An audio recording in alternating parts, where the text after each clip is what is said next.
सत्कर्म कर सकते हो, फिर तमोगुण से सतोगुण में आ जा सकते हो, सत्कर्म कर सकते हो। ये निवारण का उपाय इन्होंने बताया। तो ये हुई सब बातें जो कि कृष्ण ने कही हमारे कर्म के संबंध में। फिर बात यहाँ पर उठती है काम की। काम ही क्रोध है, काम ही क्रोध है। और काम ही, अगर कर्मयोग के बारे में बात करते हैं हम, तो इसमें भक्ति भी सम्मिश्रित है, भक्ति भी मिली हुई है। इसलिए कि जब कृष्ण कहते हैं कि अर्जुन तुम अपना कर्म, कर्तव्य कर्म निष्काम भाव से करते रहो, और जितने कर्म है सब हम में समर्पित कर दो, मैं तुम्हें कर्म के बंधनों से मुक्त कर दूंगा। ये भक्ति भाव आ गया कर्म योग में। तो जहां भी जाएंगे आप कर्म योग में, तो भक्ति भाव है। इसलिए भक्ति योग कर्म योग में मिला हुआ है, कोई अलग से नहीं है। सांख्य योग में भी भक्ति योग है। आप देखा कि एक ही भाव से ये हो जाना है, समर्पित हो जाना है। तब सांख्य योगी कहते हैं कि अहम ब्रह्मास्मि, इतना कहने की उनकी क्षमता हो जाती है कि मैं ही ब्रह्म हूं। लेकिन कर्म योग में भक्ति के मार्ग पर अधिक चलने की का एक मार्ग दर्शाया हुआ है कि तुम इसी रास्ते से जाओ और भक्ति की ओर जाओ। धन्यवाद, आपका बहुत समय नहीं दूंगा।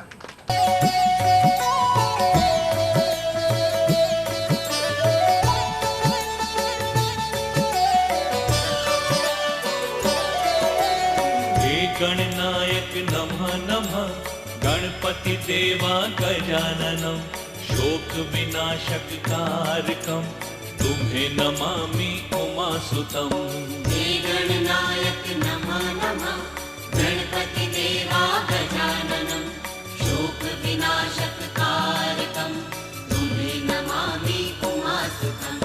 हे गणनायक नमः नमः, गणपति देवा गजाननम, शोक विनाशक कारकम, तुम्हें नमामि उमासुतम।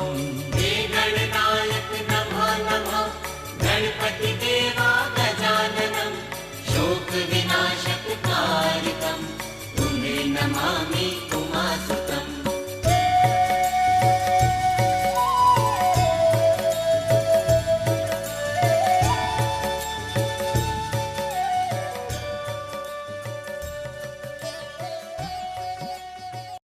आज इस बदलते हुए युग में जहाँ पर नैतिक मूल्यों में गिरावट आ रही है और भौतिक मूल्यों का बहुत बढ़ोतरी हो रहा है, उस बीच में आदमी मनुष्य अपने आप को भी भूलता चला जा रहा है। क्या धर्म है, क्या अधर्म है, क्या ज्ञान है, क्या हमें करना चाहिए और क्या हमें नहीं करना चाहिए, इन सभी बातों में एकदम कंफ्यूज्ड हो जा रहा है। कुछ समझ में नहीं आती है क्या बात करें। गुरुओं का मूल्यांकन, उनकी बातें बहुत हद तक समाज के विडंबनाओं के साथ जुड़ी हुई होने के कारण मन पर प्रभाव नहीं डालती। ऐसे में हमारे बीच हमारे डॉक्टर के शरण के कुछ ज्ञान युक्त पुस्तकों का लोकार्पण भी हो चुका है। उन्होंने बहुत कुछ गीता सार से लेकर अष्टावक्र गीता से लेकर गहन अध्ययन जो शुरू से करते आए हैं। यूँ तो वो प्रख्यात सुविख्यात नाक कान गला विशेषज्ञ हैं, लेकिन उनकी आध्यात्मिक अभिरुचि बहुत युगांतर से उनके मन में बैठी हुई रही है और उन बातों को उन्होंने बहुत ही सरल शब्दों में आप सबके सामने प्रस्तुत करने का प्रयास किया है। हम उन्हें प्रणाम करते हैं और उनकी बातों को आपके सामने रखने के लिए हम कोशिश करेंगे कि आपके पास सरल शब्दों में इस समाज के विडंबनाओं को हम लोग रख सकें।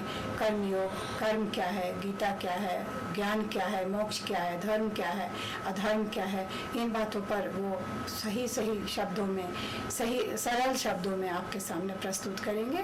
डॉक्टर के शरण आपको आज बताएंगे कि धर्म, ज्ञान और मोक्ष की क्या कामनाएं हैं।